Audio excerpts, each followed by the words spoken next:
Donald Trump's approval is absolutely plummeting. A new Pew Research poll shows that only 38% of Americans now support Donald Trump. That's going to start creeping, I think, into the low 30s. We got new inflation data out today on the inflation faced by wholesalers, and it is surging well beyond any expectations.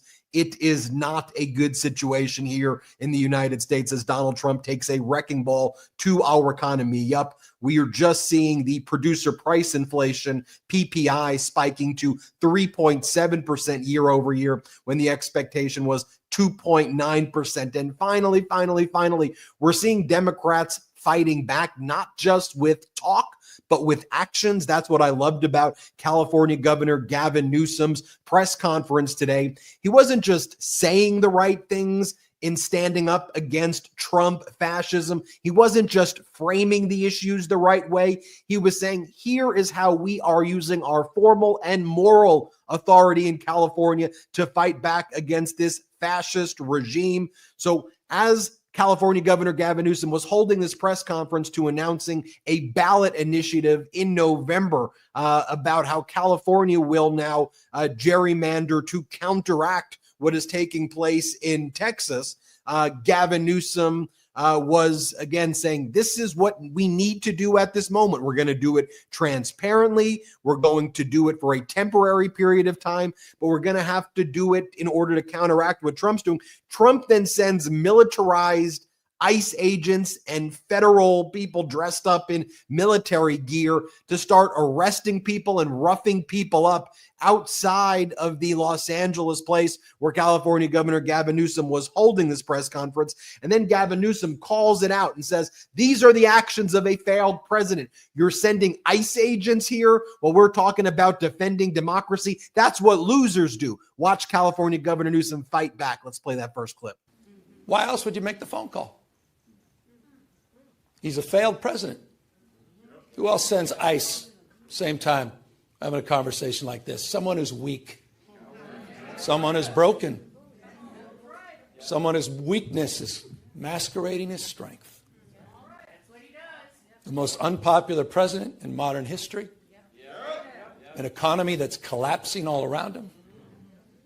You saw the new wholesale prices going up almost a full percentage point today. Inflation is going up. Job creation is going down. He's trying to rewrite history, Smithsonian, censoring historical facts. And in the spirit of what Adam Schiff said, he's trying to put America in reverse on voting rights, civil rights, LGBTQ rights, on women's rights. He wants to bring us back to a pre-1960s world. That's what this is all about. It's about power. And I want to end on this. And we are about to give power back to the people. Then California Governor Gavin Newsom talks about how Trump and MAGA are trying to rig these elections. Let's play it. They want to rig these elections, and they want the power that gerrymandering provides because they know what Donald Trump knows. He's going to lose the midterms. He knows de facto his presidency ends in 17 months. When Speaker Jeffries is back in office. He knows it. Why else? Why else would you try to rig the system? Why else would you make the phone call? He's a failed president. Who else sends ICE? Same time, having a conversation like this. Someone who's weak.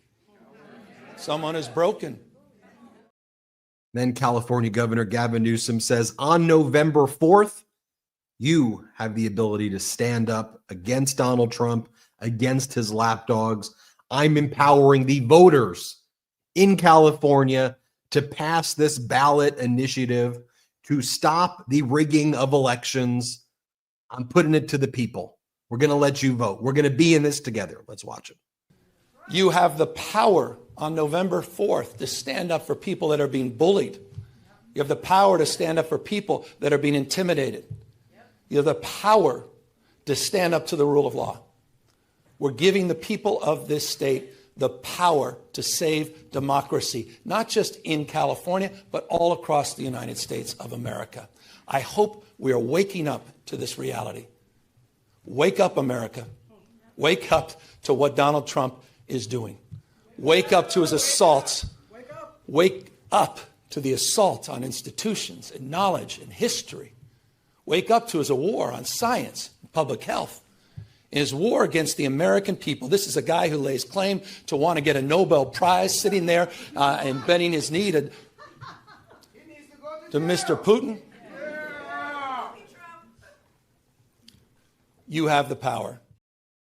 We're going to talk about that Putin meeting as well in Alaska tomorrow, or if you're listening to this on Friday, today. But I want to show you also what was going on outside of the venue where California Governor Gavin Newsom was speaking. Again, Donald Trump sent in basically the military to harass and threaten Newsom and people who were there to show up to support our democracy. Let me show you how state regime media known as Fox was covering it. Let's play this clip. Border Patrol agents are making arrests, illegal immigrants that I don't know if they were at this press conference, if they were in the area, but this is a very, as John put it when we first saw this video, a very in-your-face way to let, Democrats know that you are going to do your job, that you're going to carry out these Trump policies.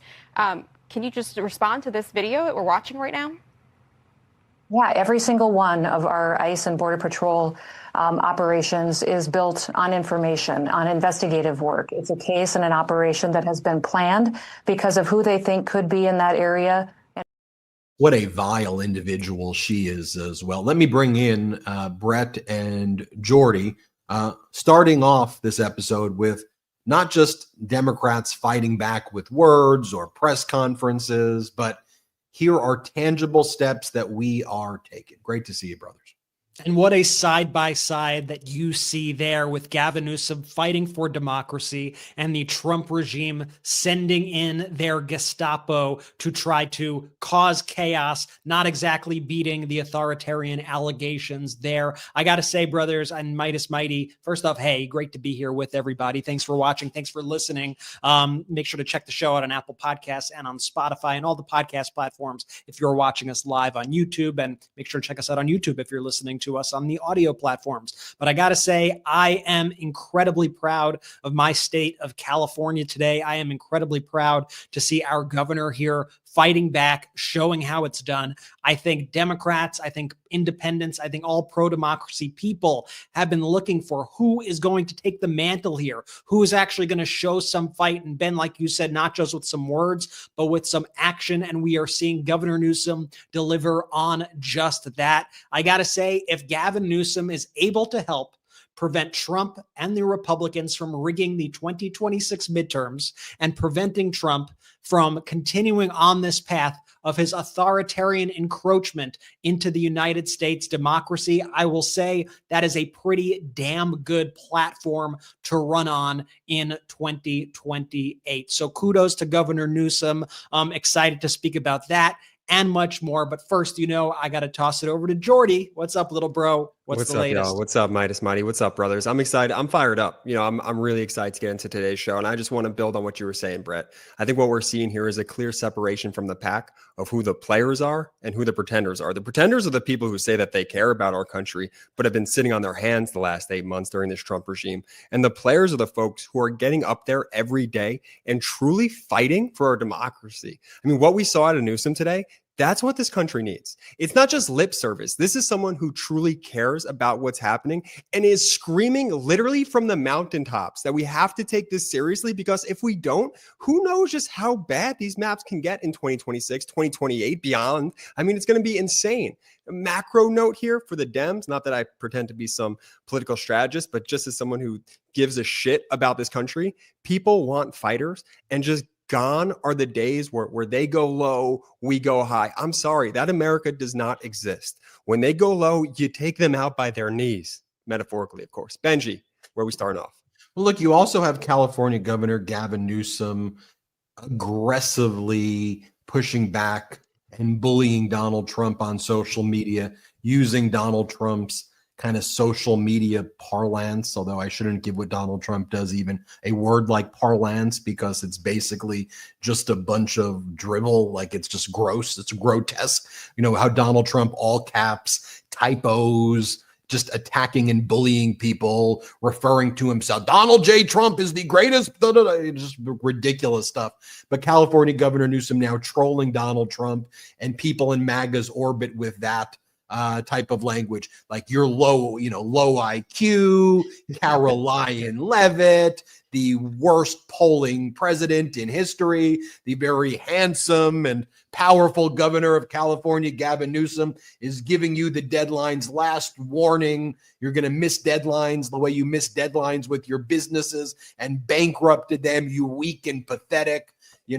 I'm going to liberate America from you. That's how Gavin Newsom was fighting back. What was interesting, it was so good. But what was interesting, and I've seen this a few times now, where the media then kind of has the audacity to ask Newsom, like, why are you writing like that? Like, do you think this is, I saw it in a press conference a few weeks ago where the media was like, do you think it's appropriate, if you want to take the moral high ground and moral authority, for you to be posting like that? And then someone in today's press conference asked a similar question. Let me show you the question. Here, play this clip. Thank you, everyone. We were out of time. Can you react to what's going on with those posts on X that are clearly trolling the president? What? Can you just talk about that? Is that like a strategy? I don't know. I hope it's a wake-up call to the President of the United States. I'm sort of following his example.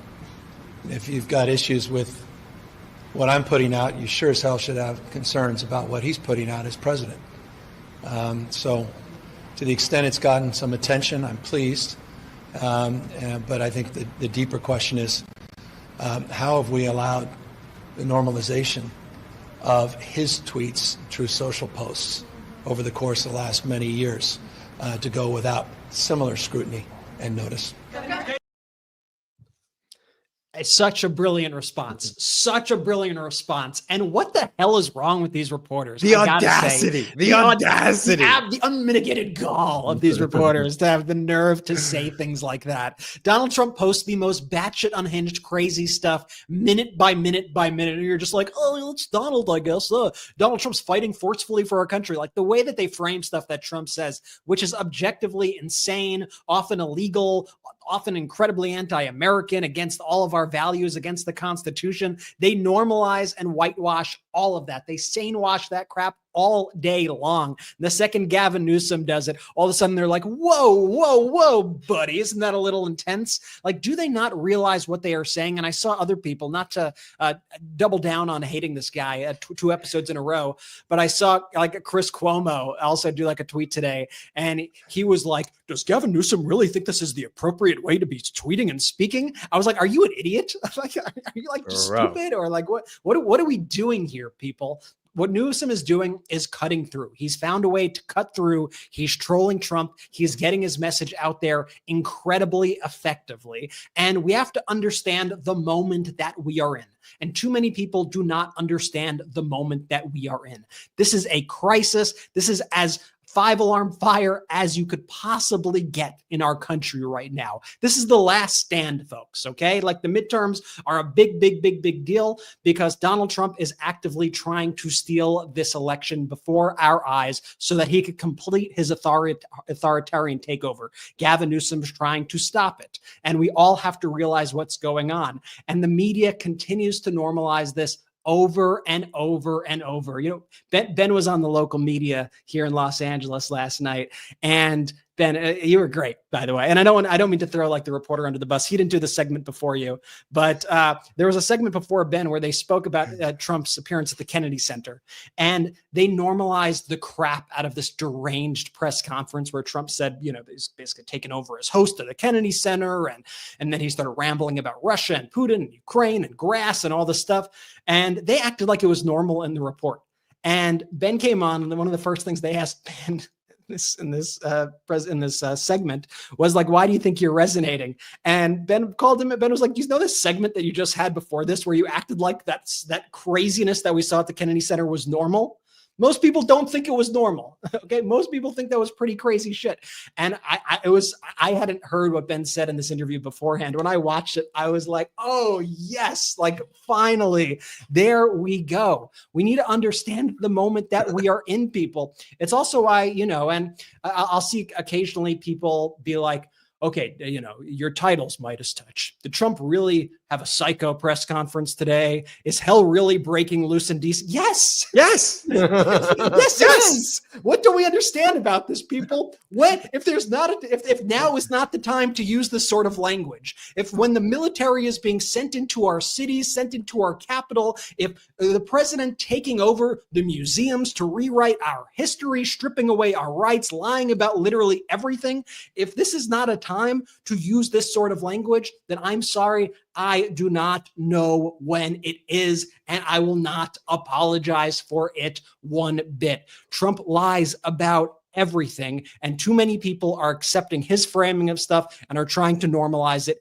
and we have to fight back. Trump sending the National Guard, the military into Los Angeles was not about immigration or riots. Trump sending the National Guard into Washington, D.C., federalizing the police is not about crime. His attacks on Harvard and other universities, Columbia, it's not about anti-Semitism. Firing the Bureau of Labor Statistics head is not because they released bad data. There were no immigrants eating dogs or cats in Springfield, Ohio. There wasn't any spigot of water to turn on during the LA fires. USAID was not a corrupt criminal organization funneling money to Democrats. This is all about Donald Trump capturing every single aspect of our government, our culture, and our society. It is an authoritarian power grab happening before our eyes and nothing more. So wake the F up.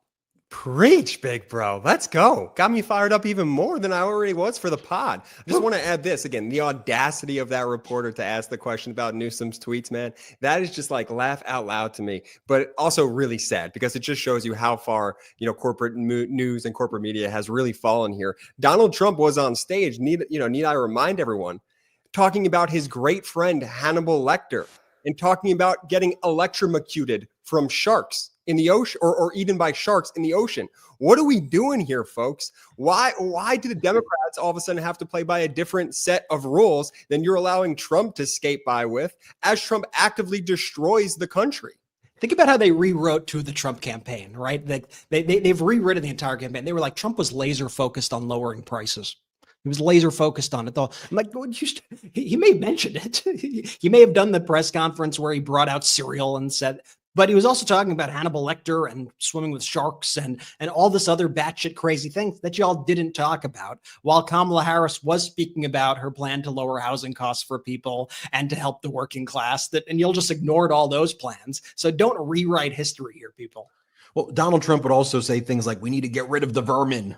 Like, we're going to expel the vermin. And we went through it. We're like, okay, well, that looks like a Hitler passage. That looks like we did a graphic. Quotes, a graphic. Trump, Hitler, and they were almost verbatim. And we said, looks like he's saying things almost identical to Hitler very frequently. And people were like, what are you talking about? Why are you? I'm going, are you watching the speech? Do you remember he did that press conference where he talked about Arnold Palmer's penis? And he was like, I looked at it and what a big penis he's got. I'm like, and like no one like really reported on it. I'm like, what? I went to his locker room and I looked at it and I said, that's a pretty big thing you got there. And then like Donald Trump focusing on prices. I'm like, he just is randomly talking about, he's talking about, what was it 2 weeks ago that Donald Trump, it was last week, 2 weeks ago. Yeah, this was the graphic that we put up. Trump echoes Hitler's words on the campaign trail. This is what we were talking about on the MeidasTouch network last year. Hitler goes, I will get rid of the communist vermin. Trump goes, I will get rid of the communist vermin. Who uses that language? Communist vermin. I mean, like Hitler, that's who does. I will take care of the enemy from within. I will take care of the enemy from within. Jews and migrants are poisoning the Aryan blood. Trump, migrants are poisoning the blood of our country. One people, one realm, one leader was Hitler's quote. Donald Trump, one people, one family, one glorious nation. And by the way Donald Trump talks about Washington, D.C. is basically the way Hitler would talk about like Vienna. He would say, I need to get rid of the filth and the slums and they're very similar. There's very similar language. And what was it, 2 weeks ago that Donald Trump was on the roof of the White House? He went to the roof and he was saying, I'm going to put nukes on here. Like, what are you doing, Donald? He's like, nukes. I'm going to put nukes on here. Like, what? And then he walked away and then the press was like, did you hear him? Did he say nukes? And remember on the podcast, I was like, are they talking to him like the way I was talking to like my wife and my 10-month-old daughter when we were at the Los Angeles Zoo and we saw the gorilla come out with this family? Did you see the gorilla? Did he wave to me? No, this isn't funny stuff. I mean, Donald Trump's up there talking about like nukes. And he's like, I bought all of this. This is my money. I bought all of this. Did you see all of this? My money. Wait, what are you talking about? Did you see all of this? And by the way, can we have freaking Democrats look into whether or not they're actually building this ballroom right now? Because I've seen videos showing that they've started construction on this ballroom, and I want to see Democrats fight that. I don't want to hear, why would we, the American people care? We care about it all. It's symbolic. I don't want to see him rip apart the East Wing of the White House and make a 90,000 square foot ballroom. Who the hell's paying for this thing right now? He ain't putting up $200 million himself. I can assure you that. Who the hell's funding this thing? Who's funded the architectural plans? But Brett, to your point, I want to talk about this when we come back from our first break. I want to go through it lawyerly. I want to go through it like when I was a litigator, when I was doing trials, because that segment before I went on the local channel, they were like, here, Donald Trump appoints himself chairman at the Kennedy Center. He shows up and he also appoints himself to be the host of the show. Donald Trump announcing the awards. Sylvester Stallone got the award. And then Donald Trump talked about taking over the Smithsonian. Let's bring in podcaster Ben Meiselas to discuss the about MeidasTouch Podcast is the Joe Rogan of the left. Mr. Meiselas, why do you think you're resonating? But just show this graphic for now. Just show this one. These two ladies in evening dresses that are holding like this, they're behind these drapes or whatever you want to call it, is a poster of Sylvester Stallone. And I'm like, why are there two ladies wearing one's wearing like a short red evening dress, the other's in like a white evening dress? I'm like, why are these ladies behind him like this? Why is there a big photo of Sylvester Stallone? What the hell is happening here? And then he talks about Vladimir Putin and considering giving away America's natural resources. I'm like, this ain't normal behavior at all. And this is like a daily occurrence, multiple times a day. He's out there holding these deranged press conferences, but they have real world implications. They're weakening the United States. There's another clip I'll show you from his disastrous press conference today where he's asked, what do you think about the fact that Mexico and Brazil and countries in Latin America are now moving towards China and not doing business with the United States? I don't care. I really don't care. Those are failed countries. We're doing so good here, we don't care about them. What if you don't care? You don't care about any alliances? You don't care about trading partners? What are you talking about?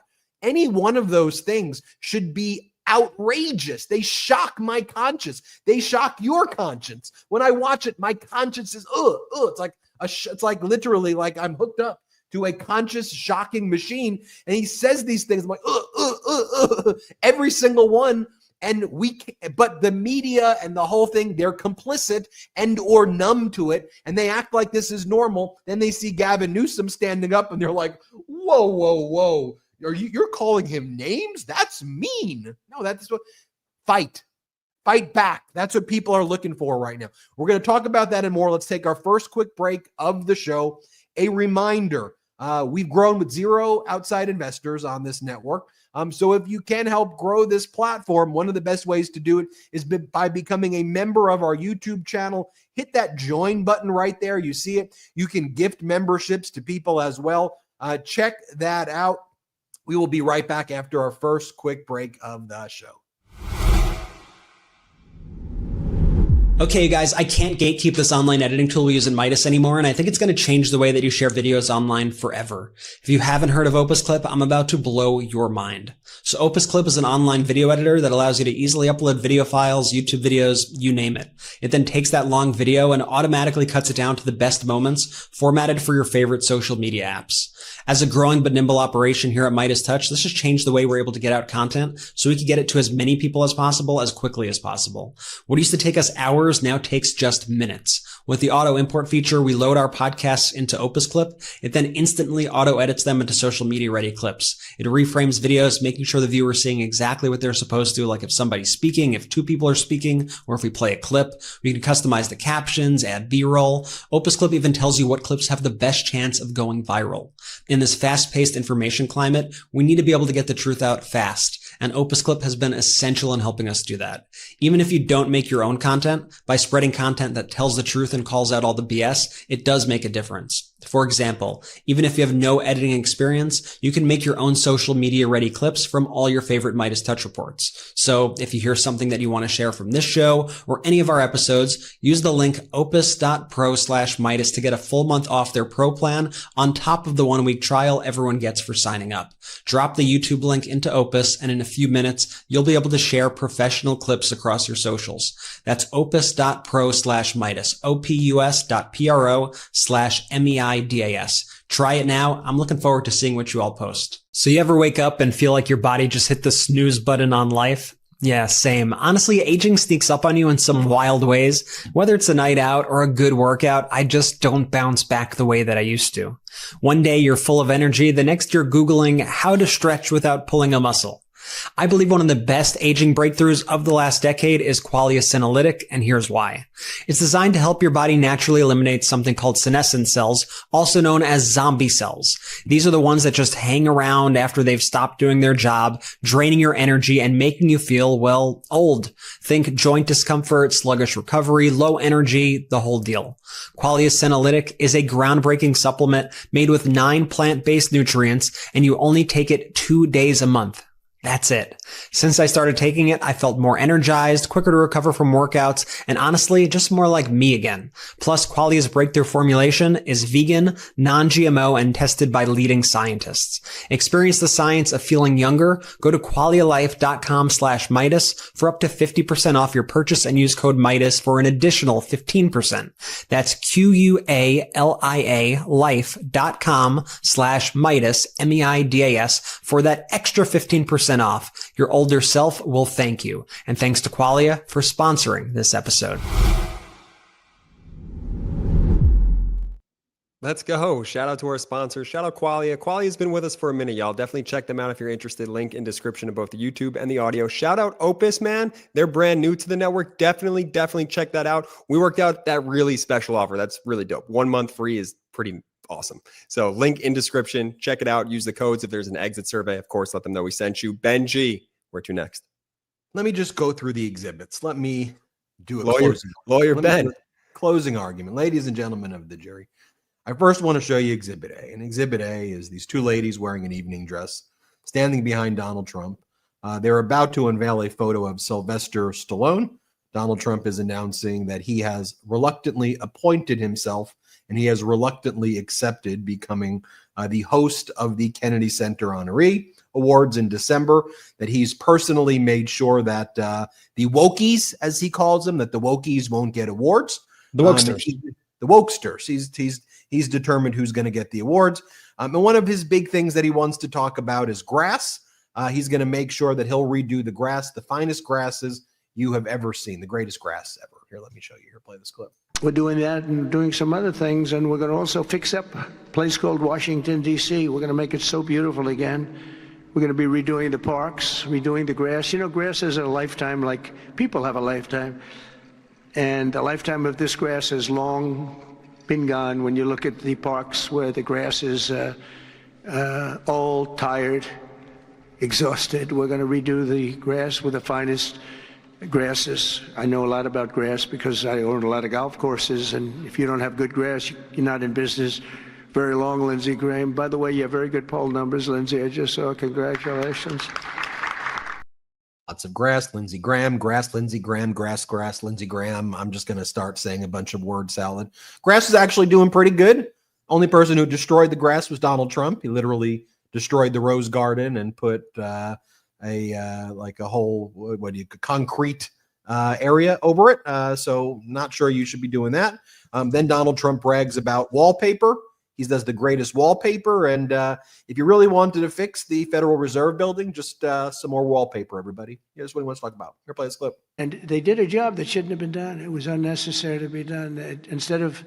I could have gotten the greatest wallpaper anywhere in the world from the finest stores in the world. I could have fixed up a wall a little bit. It would have taken about 2 hours and covered it with the most magnificent silk and most magnificent paper for thousands of dollars as opposed to tens of millions of dollars. What a shame it is that they did. But they would take down areas of the building that shouldn't have been taken down. They could have literally been painted, and they didn't do that. So they've got a long way to go. And I think it's just grossly incompetent.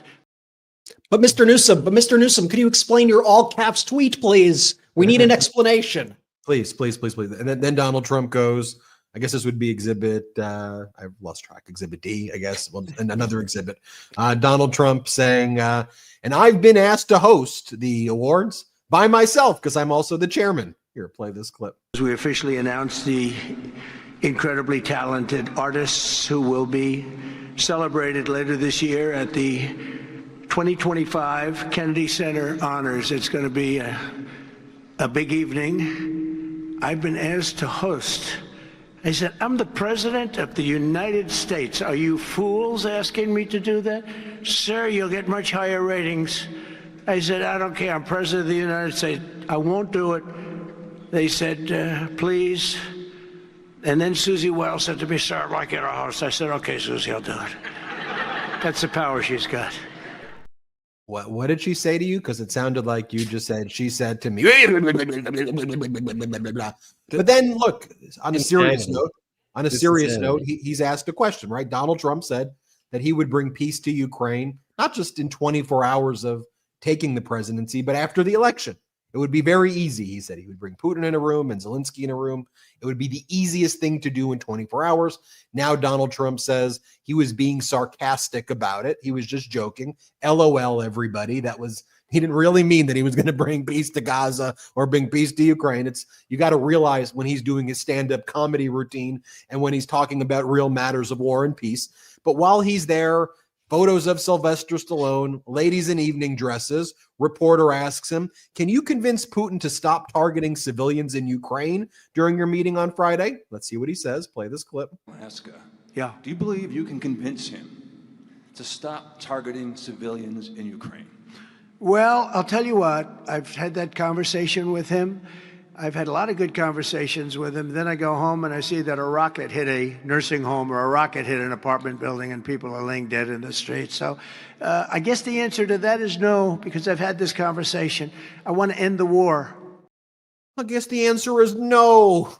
I will not be able to stop the killings of the civilians. I'm just going to meet with him. But what do there's a lot of reports out there, Donald, about you're considering giving him natural resources from Alaska, rare earth minerals from Alaska in the United States, rare earth minerals from Ukraine. So you forced Ukraine to sign a rare earth minerals deal with you. Then you're going to take those rare earth minerals and give them to Putin in exchange for basically nothing, and also give Putin huge chunks of land in Ukraine. And we've also heard that you've proposed a Israeli-style occupation with Putin of Ukraine. The way Israel's occupying Gaza and the West Bank, and all of the atrocities committing there. That's your template. Telegraph reported that's your template for Ukraine. So Donald, when I think things that are going great and have worked out great for humanity, I think the occupation of Gaza. I couldn't think I would, Brett. Look,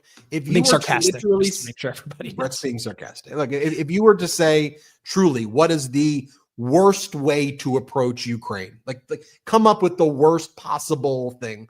Like other than basically saying, look, Putin's going to put like sharks with lasers that are going to kill everybody in Kyiv, like without getting like crazy, which I wouldn't pass Trump to say something like that.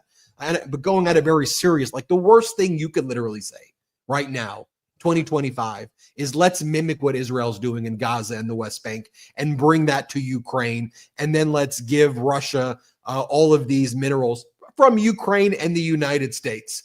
But Gavin Newsom, why are you posting all caps things like Donald Trump? You're supposed to have the moral. Why are you doing that, Gavin? I mean, it's stupid. What are we talking about? Today's press conference in the Oval. I'm not even sure what that voice was, though. I guess that's how it sounded just like the reporter. What you think? Gavin, what are you doing, man? That's what I heard too. That's exactly what I heard. Just took out Angie the Ox, my role from Guys and Dolls, 6th grade. Hey, Nathan, you say who's in town? Sky Masterson. Sky Masterson's in town. That was my one. That's Brett. Were you ever in a play? Okay. That was the key line. By the way, don't let anyone tell you that those 7 words were not significant in Guys and Dolls. I literally I literally introduced, who's coming to town, Sky Masterson, which was a pivotal moment in Guys and Dolls. But anyway, Donald Trump that was my only line, by the way. Donald Trump's today was asked, are you prepared to offer Putin access to rare minerals to incentivize him to end the war? Right. The answer should be no. Right. The answer, let me tell you how a president should answer this. We're not going to agree to anything until there's a ceasefire. Okay. Once there's a ceasefire, we can then start having conversations. I'm demanding as a precondition for this meeting an immediate ceasefire. President Zelensky of Ukraine has agreed to a ceasefire. Putin must do the same. Otherwise, I'm not meeting. But we live in a Trump regime, clown, fascist presidency or dictatorship. Here's what he said. Let's play it. Mr. President, one on your Putin meeting and then one on DC crime. Are you prepared to offer Vladimir Putin access to rare minerals to incentivize him to end the war? We're going to see what happens with our meeting. We have a big meeting, and it's going to be, I think, very important for Russia, and it's going to be very important for us, and important for us only that we're going to save a lot of lives. Look. How about important for Ukraine? Ukraine, the party that you're not inviting, to talk about them giving up chunks of land and natural resources and rare earth minerals and their sovereignty. How about them? It's going to be very important for Russia and us. Fortunately, we have Europe now, the coalition of the willing, led by French President Emmanuel Macron, European Union, European Council, President Keir Starmer. I don't love a lot of the things that Keir Starmer's doing and sucking up to Trump on a lot of areas, but I think with Ukraine he's strong. I don't like when I like the Macron approach to Trump more than the Starmer approach to Trump. I like the Mark Carney approach to Trump over that. That's that's just me. But in any event, Europe is standing up and laying down their rules. Ceasefire first. Ukraine's not going to give up land, and Europe needs to be involved in every step of the way. Here's what President Macron of France wrote. It's just funny. They act like these meetings with Donald Trump are excellent when they clearly aren't, but like they push it as though like Donald's agreeing with them, right? He goes, excellent meeting today with our European partners and President Trump ahead of his upcoming meeting with Putin on August 15th. Unity and strong alignment with our allies on the priorities. Nothing about Ukraine should be decided without the Ukrainians. A ceasefire is the essential prerequisite for any negotiations. These negotiations must lead to a solid and lasting peace with security guarantees ensuring Ukraine's sovereignty and the stability of our continent. We all agree that until a ceasefire and lasting peace are achieved, our support for Ukraine will remain unwavering. Translation, what the hell are you doing? Why are you doing this? You're not going to be able to cut a deal with Putin without Ukraine and us there. Absolutely never going to happen. Brett, Jordy. Yeah, and the whole thing's a total disgrace. The fact that he's boxing Ukraine out of these decisions and like not even having Zelensky there is like criminal in and of itself. And the fact that he's inviting Vladimir Putin to a U.S. military base in Alaska. And I thought all that was bad enough, right? He's looking to sell out Ukraine. He's inviting Putin into America. He wants to remove sanctions. And then on top of that, to offer basically to give up a part of the United States of America and give it to Putin. Like, what an absolute disgrace. And how did that even possibly come into the discussion?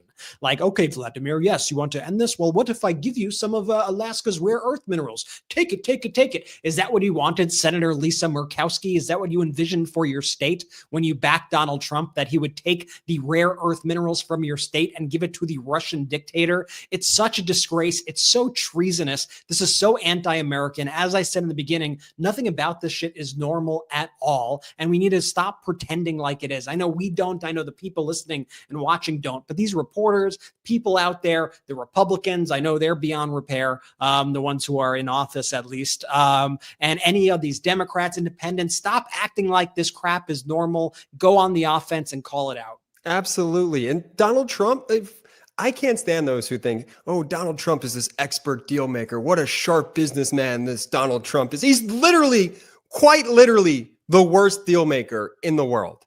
And it's playing out in front of our eyes. And none of this could be normalized. How just utterly anti-American this behavior is. I mean, this week has just felt like the longest month of the year. It's been an insane week, and it's not even over yet.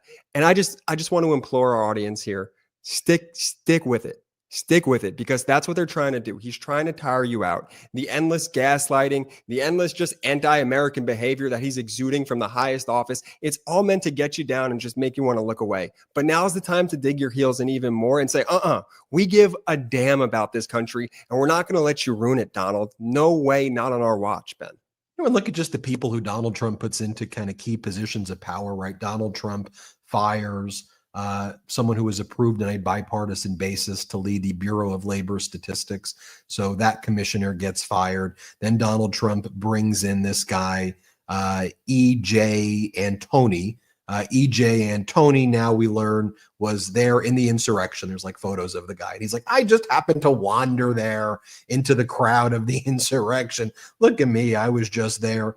And then in his office. Doesn't that happen to the best of us, Ben? Like you're just hanging out and you're like, oh my God, how did I get in the middle of this violent insurrection against the United States of America? How did I end up here? This is great. How did I end up in the middle of the pack? I'm showing a picture right now for the audio listeners out there that shows the guy was like in the thick of it. It wasn't like he was reporting from the outside of it. He was wearing a red, he was matching all the other insurrectionists. He's wearing their outfit at minimum. That guy looks like the voice that we were doing before would be his voice. Hey, how'd I end up here? Y'all, what the heck? It's January. What is going on, Ben? How did I end up in this insurrection?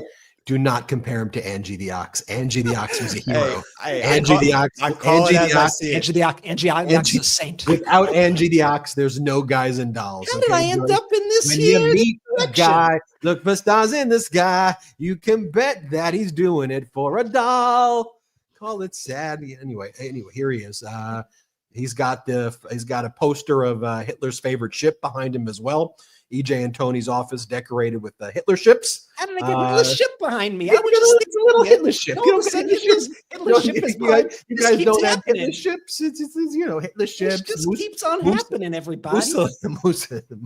Mussolini merch, Hitler ships. It's just kind of par for the course. We got stuff a lot more. We have to never though lose our joy in this. No. I mean this because we're going to get through this situation together, and we're going to keep our joy while we fight together through this, because Trump and all of these idiots want us, and these MAGA fascists want us to lose our joy. We're not going to lose our joy at all. We got a lot more to discuss on the show. A reminder, the Won't Back Down tour, the MeidasTouch Network tour with Move On. It's passing through Omaha, Nebraska. We're going to be in Omaha, Nebraska, August 23rd. We have a few spots remaining. So please, if you're from that area, RSVP at won'tbackdowntour.com. Show up. Our very own Adam Mockler will be hosting it. Guests include Senator Elizabeth Warren and Congressmember Maxwell Frost. And I'll say this, Ben, there were a bunch of people last time Mockler did this in Tucson the other day, same part of the same tour. And a lot of people in the comments after the fact went, I wish I knew about it. I live in the area. I would have been there. Well, now is your time. If you live in the Omaha area, sign up. Go. These are inspiring. They are real concrete plans. It's MeidasTouch, top lawmakers hitting the pavement, actually putting in the work. And Adam Mockler absolutely brought down the house in Tucson. And I know the same is going to happen in Omaha. So sign up at won'tbackdowntour.com RSVP today. Also, if you could become a member of our YouTube channel, you never know what the membership features are. Maybe I will sing, "Sit down, you're rocking the boat." Sit down, sit down, sit down. You're rocking the boat. Maybe I do that for members. I don't know if that persuades you or not, but I do have a special exclusive podcast I do with Ron Filipkowski, and you get access to the emojis, and we've grown with zero outside investors. So please, if you can, become a member of our YouTube channel today, and you could gift memberships to people as well who may not be able to afford memberships during these tough economic times. We'll be right back. Last quick break of the show. Don't go anywhere. Don't go anywhere. If there's a surefire way to wake up feeling fresh after drinks with friends, it's with pre-alcohol. Z-Biotic's pre-alcohol probiotic drink is the world's first genetically engineered probiotic. It was invented by PhD scientists to tackle rough mornings after drinking. Now here's how it works. When you drink, alcohol gets converted into a toxic byproduct in the gut. It's a buildup of this byproduct, not dehydration, that's to blame for rough days after drinking. Pre-alcohol produces an enzyme to break this byproduct down. Just remember to make pre-alcohol your first drink of the night, drink responsibly, and you'll feel your best tomorrow. Now, every time I have pre-alcohol before drinks, I notice a difference the next day. Even after a night out, I can confidently plan on having a great next day without worrying. Look, I won't lie, I was definitely a bit on the fence about pre-alcohol initially. But while hanging out with some friends this summer at a bar, I gave it a shot, and believe me, it's the real deal. I drank Z-Biotics before my first espresso martini, and you wouldn't believe how on top of my game I felt the very next morning. The final days of summer are here for you to enjoy. Whether you're heading to the beach, camping in the woods, or squeezing in one last vacation road trip, don't forget to bring Z-Biotics pre-alcohol probiotic drink. Drink a pre-alcohol before drinking and enjoy every day of summer to the fullest.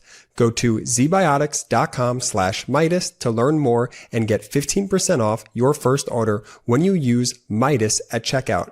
Z-Biotics is backed with a 100% money-back guarantee. So if you're unsatisfied for any reason, they'll refund your money, no questions asked. Remember to head to zbiotics.com/Midas and use the code Midas at checkout for 15% off. Fall is planting season. Did you know that many plants and trees actually do better when planted this time of year? But you have to know where to start. That's why I love fastgrowingtrees.com. Doesn't matter if you live in the sunny south or the air is getting a little chilly where you are, their plant experts can help you find the perfect fit for your space. They have all the plants your yard needs, like fruit trees, privacy trees, flowering trees, shrubs, and so much more. Fast Growing Trees makes it easy to get your dream yard. Order online and get your plants delivered directly to your door in just a few days without ever leaving home. Their Alive and Thrive guarantee ensures your plants arrive happy and healthy. All plants and trees are locally grown in the US, ensuring they will thrive in your yard. I can tell you firsthand, this is the way to go. I ordered a lemon tree for my front yard and it was unbelievably easy. No messy car rides from the nursery, no wasting a whole Saturday hoping they have what I want. It showed up right at my door, perfectly packed with simple care instructions. And within a few weeks, it was growing and I saved a ton compared to what a landscaper would charge. Now, every time I walk to my door, I smell citrus, and anytime I want lemons, I just step outside and grab it from my own tree. Whether you're looking for privacy, shade, or just something beautiful to look at, their experts are ready to help you choose what will thrive in your yard. No green thumb required. This fall, they have the best deals for your yard, up to half off on select plants and other deals. And listeners to our show get 15% off their first purchase when using the code Midas at checkout. That's 15% off at fastgrowingtrees.com using code Midas, M-E-I-D-A-S at checkout. Now is the perfect time to plant. Use Midas to save today. Offer is valid for a limited time. Terms and conditions may apply. Check out the link below or in the show notes and support the show. So you ever look in the mirror, spot a couple grays and think, wait, when did that happen? Yeah, same. I've tried the drugstore kits. Total mess. Gone the salon route. Takes forever and costs a fortune. I needed something quicker, cleaner, and just simpler. This podcast is sponsored by Simpler Hair Color. Simpler Hair Color is the easiest way to eliminate grays. Modern men deserve simpler, safer ways to care for their appearance. With Simpler Hair Color, you've got gentler ingredients without the messy mixing or constant trips to the salon or drugstore. If you are tired of conducting a science experiment every time you need to dye your grays, you need to try Simpler Hair Color. I had a big meeting last week and wanted to look sharp. I grabbed my Simpler Hair Color, used the dark brown shade, and boom, gray's gone. No drips, no drama, just pump, apply, wait, and rinse. That is it. It was founded by Snehal Patel and Mitch Brown, two guys who were tired of the hassle and built a product that works on hair and beard with one can that lasts as long as 4 boxes of store-bought dye. I love that it's made in the USA, has over 9,500 5-star reviews, and lets me feel more confident without irritating my skin. Say goodbye to grays the easy way with Simpler Hair Color. Head to simplerhaircolor.com/Midas and use code Midas20 for 20% off your order. That's simplerhaircolor.com/Midas, M-E-I-D-A-S, and use promo code Midas20, M-E-I-D-A-S 20, so that they know I sent you. Let's go. Zbiotics, fast growing tree, simpler hair color. I mean, some of my favorites on the network. Links in description of YouTube and audio. Use the links, use the codes. If there's an exit survey, please, please, please let them know we sent you. Benji, real quick, before I toss it to you, last quick play story of the podcast, I think. You probably don't remember this, but Brett does. I was in a rendition of High School Musical.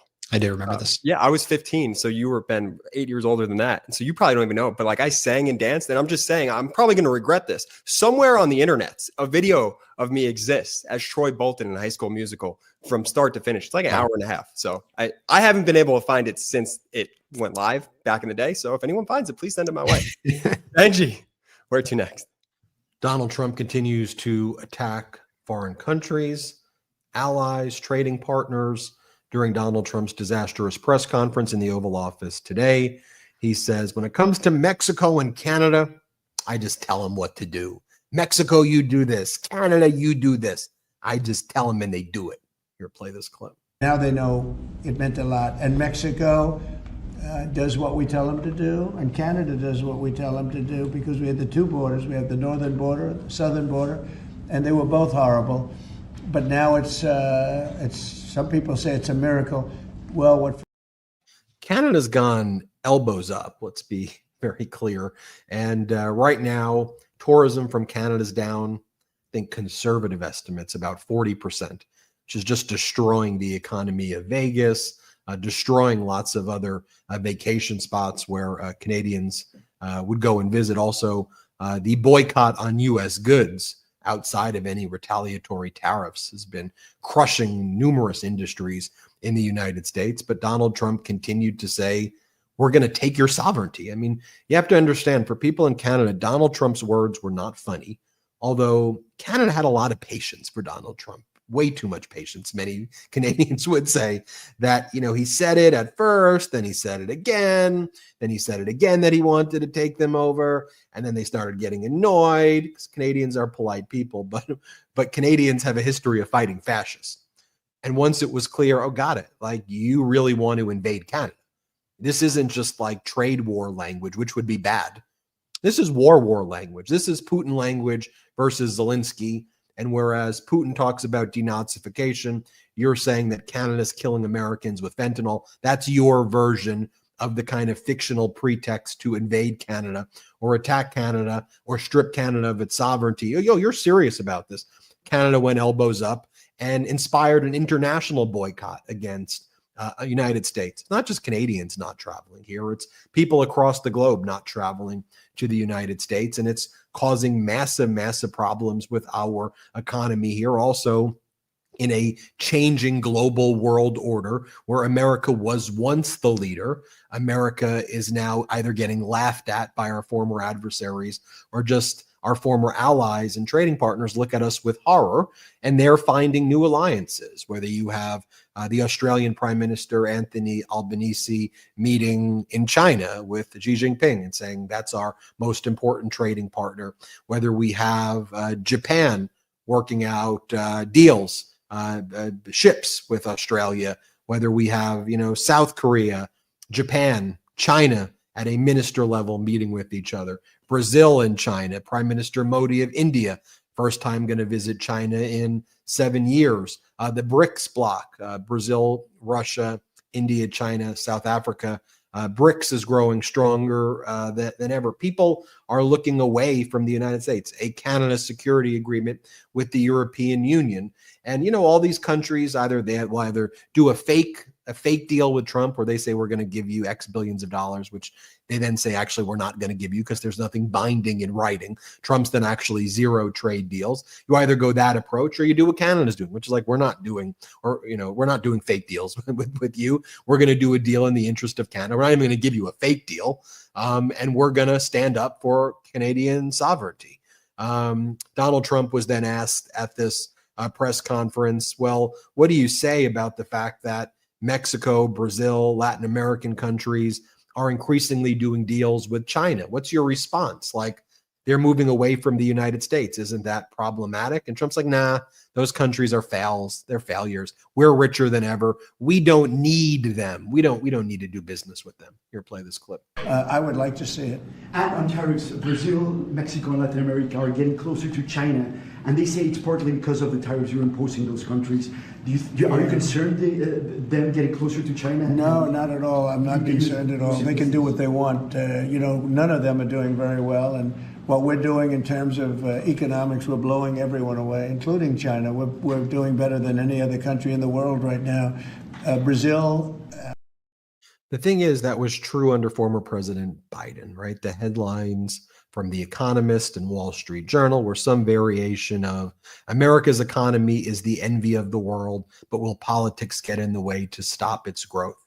Because America was truly surging at the end of the Biden presidency. America's economy, the Goldilocks economy of the world, just right. It was the place where foreign countries and sovereign wealth funds and wealthy people would want to buy treasury bonds. They'd want to buy American real estate. They'd want to travel to the United States. People and countries accepted a structure where the United States was the leader of the world in terms of the economy, in terms of the military, and Donald Trump has ruined that and destroyed that, and he's destroyed all of these relationships. And he goes, I don't care. And instead, he's meeting with Putin in Alaska on American soil, where Putin's thrown down his preconditions. He wants huge chunks of territory of Ukraine, wants natural resources from the United States.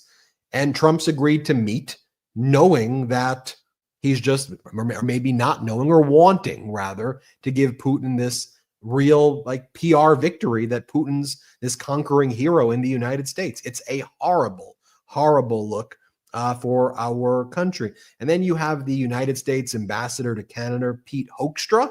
He went on a right-wing Canadian podcast.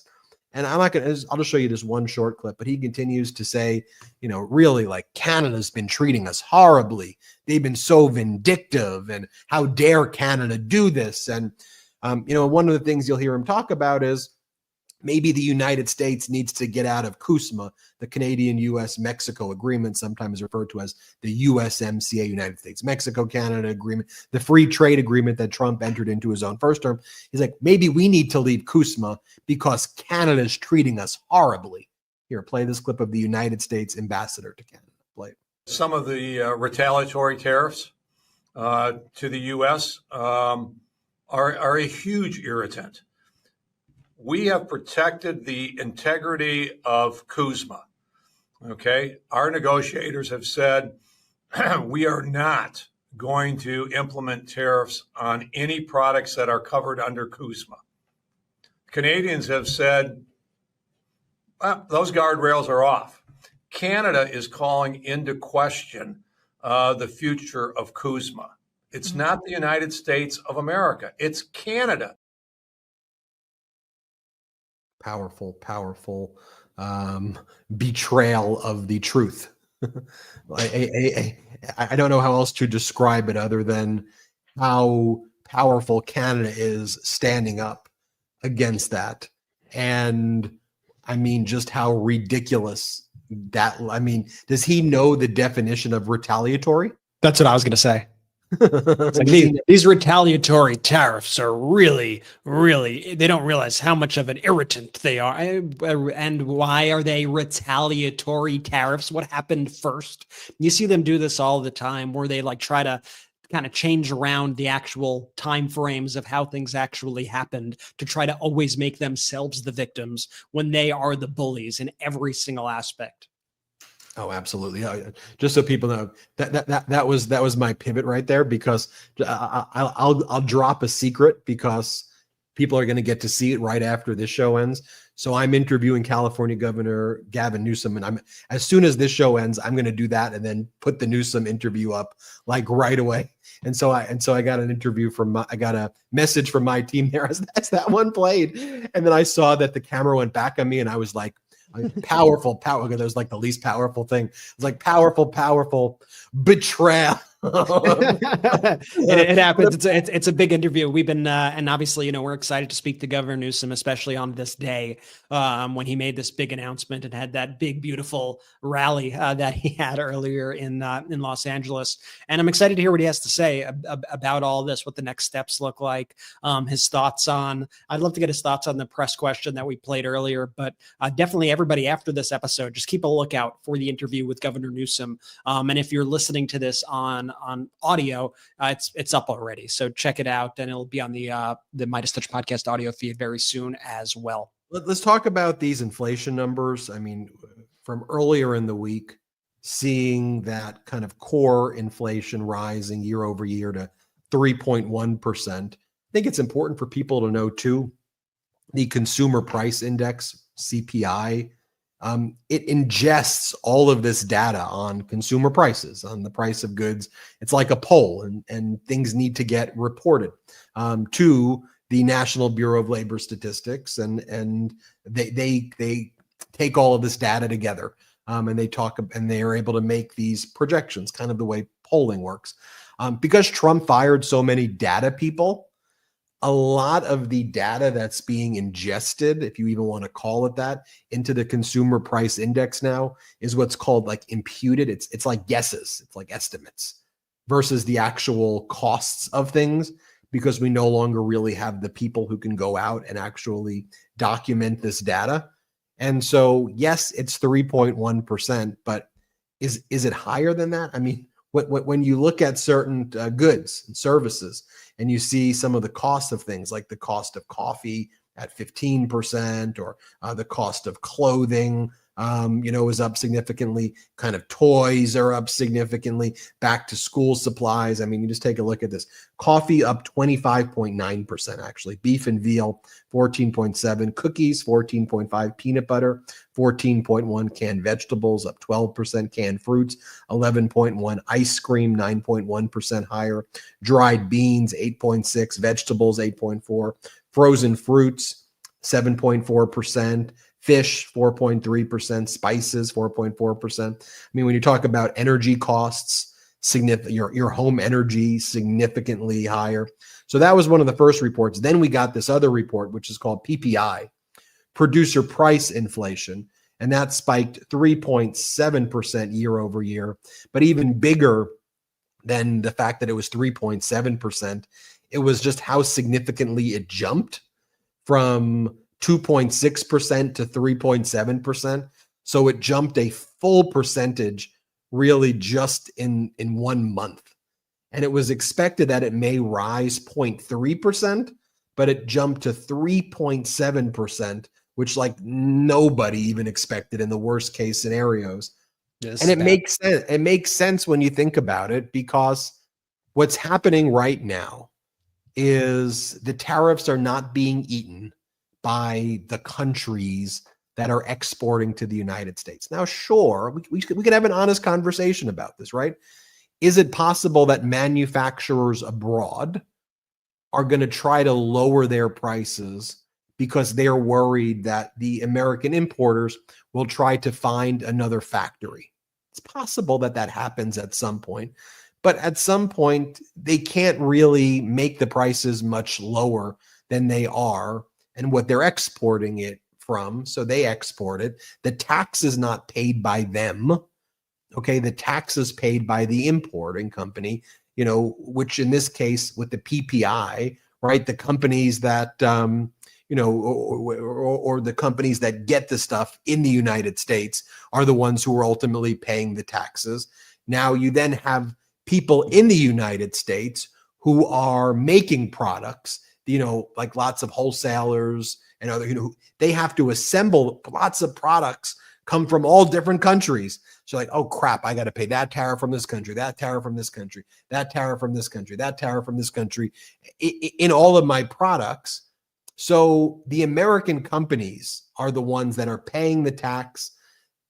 If they're putting together, even if they're fully made in the USA products, they're often getting their stuff, though, from still other countries, even if the factory is literally in the United States. So then the question becomes, how much can the company, because they're the ones paying the tariff, how much can they eat? How much do they suffer? And they may do their best because they realize, holy, if we all of a sudden raise prices, we're not going to be able to sell. The consumers are going to stop spending. And we're seeing that. We're seeing consumer spending dry up. And so they can hold for as much as they want, but we've also seen the biggest bankruptcy numbers in the past 15 years because if you keep doing that, the companies then go bust. They go bankrupt, and we're seeing the highest bankruptcy numbers. And then so they can hold it. Can we hold it a little longer? No, maybe we'll start passing this off to the consumer, then we'll pass that to the consumer. And before you know it, mostly all of the stuff gets passed on to consumers, which is why the data has lagged a little bit, because everybody's been trying to figure out the situation. And now we're seeing it get passed on to the consumer, and consumers are really getting screwed. So but then I think we have the clip for Donald Trump today when he says, this is what he says. Yeah, inflation's perfect. We got it down to the perfect number. We've done it. We've solved it, and things are great. Watch what he says today. Let's play it. We're also fighting the menace of inflation to make life more affordable for American seniors, and we've ended Biden's inflation nightmare. So we had the worst inflation in the history of our country, and now our inflation is down to a perfect number, a beautiful number, hardly any at all. And yet our country is taking in tens of billions of dollars and trillions of dollars, actually trillions of dollars in tariffs. You know all about it. It's been amazing. They say, why are we taking in so much money? Last week they found $29 billion and they couldn't figure out where it came from. I said, check the tariff shelf. And they said, how did you know that's where it came from? We're taking in billions and even trillions of dollars in tariffs, paid by other countries who, frankly, were taking advantage of us for many, many years. And they were doing that to us, but our people didn't know it. We didn't have smart business people. Yeah, that's not what's happening. And Brett, as you've reported too, our deficit right now is skyrocketing. The U.S. budget deficit soars. New data shows that the deficit jumped 19% to $291 billion in July. This is despite, let's have the real number, $21 billion is what was collected from Americans due to the higher import taxes on Americans, which have now led to higher cost of goods like furniture, footwear, and auto parts. The deficit for 2025 is already at $1.63 trillion, up 7% from the same period last year. And we saw the national debt soar past $37 trillion as well.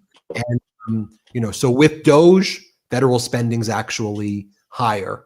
With the tariffs, it's actually increasing the deficit year over year, significantly more than under former President Biden. And all Trump has is his fraud and his Ponzi scheme and his state regime media lies, Brent.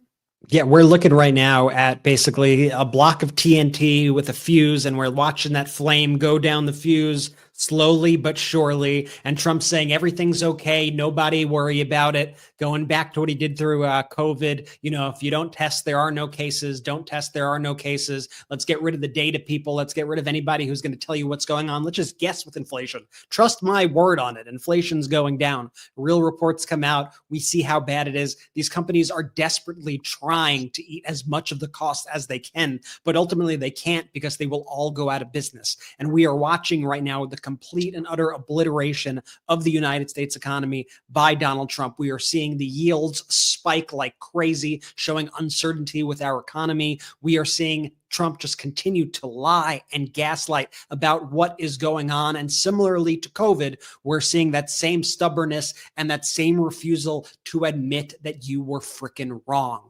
Admit that you were wrong when you said that tariffs would not be inflationary. You had JD Vance a couple weeks ago or a couple months ago, when one of the inflation reports came back and it was kind of in line with expectations. JD Vance was like, see, all you economists, you are all wrong. All you experts. Well, what are you saying now, JD Vance? This is a real problem. This is going through our wholesalers, as we see in the PPI. This is going to eventually hit consumer. It's already hitting consumers. It's going to hit consumers hard.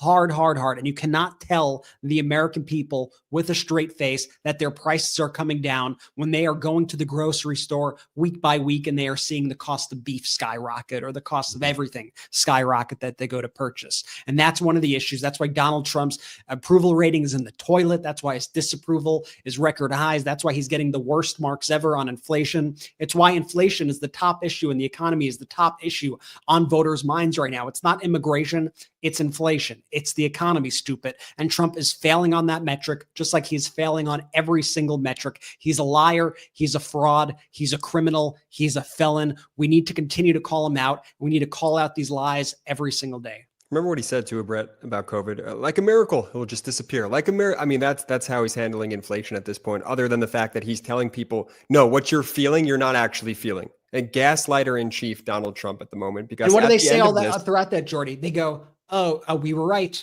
The vaccines weren't good, actually. Vaccines weren't good. Let's get rid of the mRNA vaccines that actually helped end the COVID pandemic.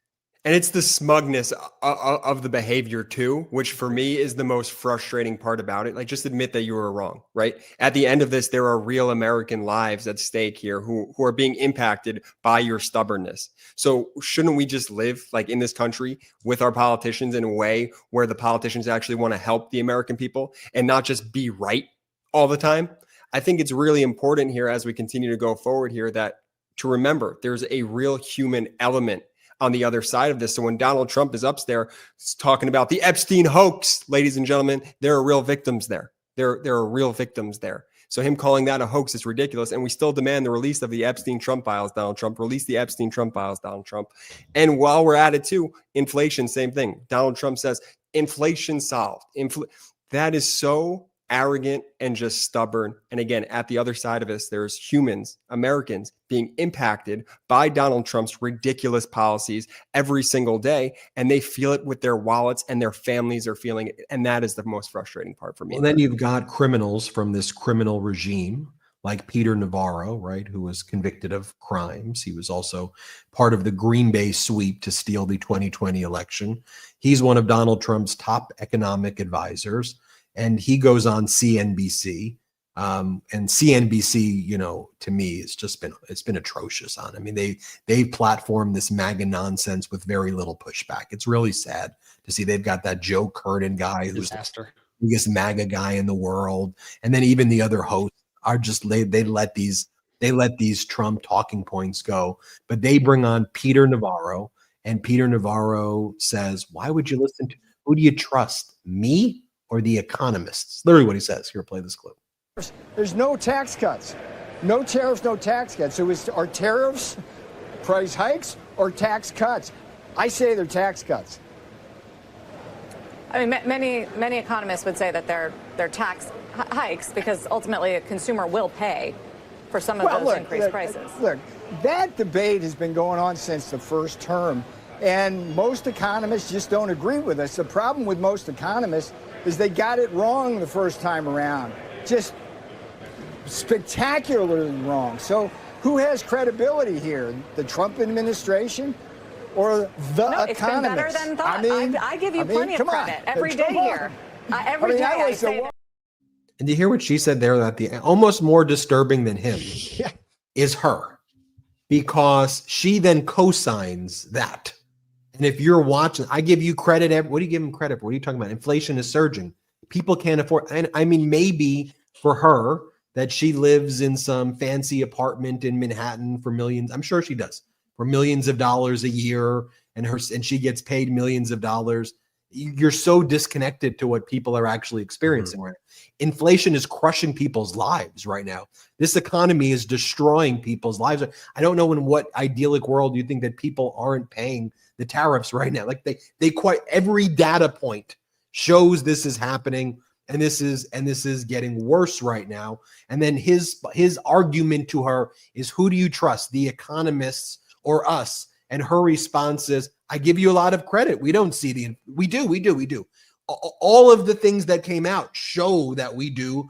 And if you go into a grocery store or go into the market or go buy anything, you go, holy crap, how did that get that much more expensive? So I want to leave on that note, because to me, that identifies the problem.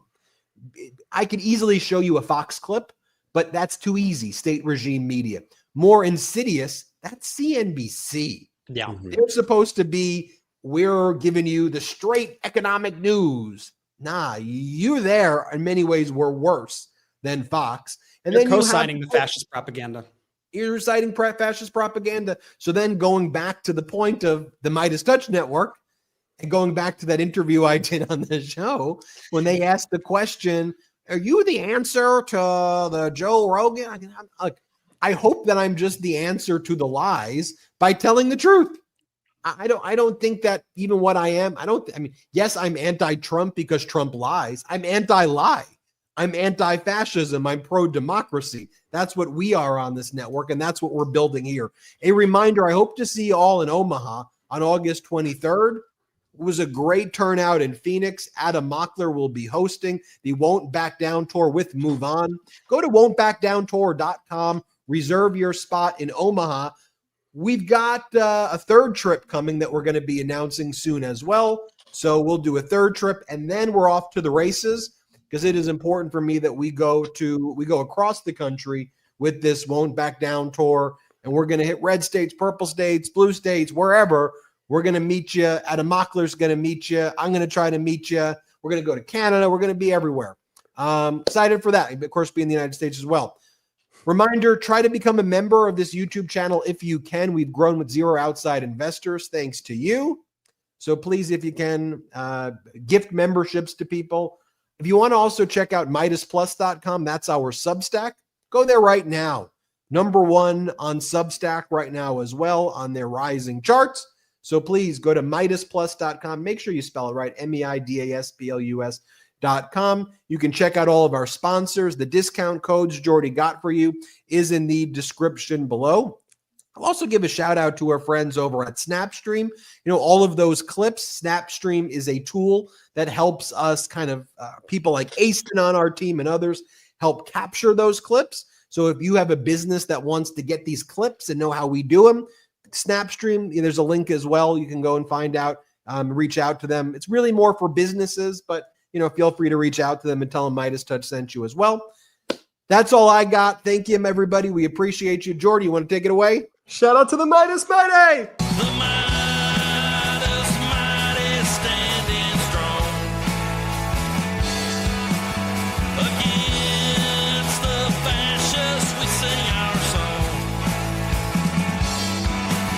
We will get it right whenever. Can't get enough Midas? Check out the Midas Plus Substack for ad-free articles, reports, podcasts, daily recaps from Ron Filipkowski, and more. Sign up for free now at MeidasPlus.com.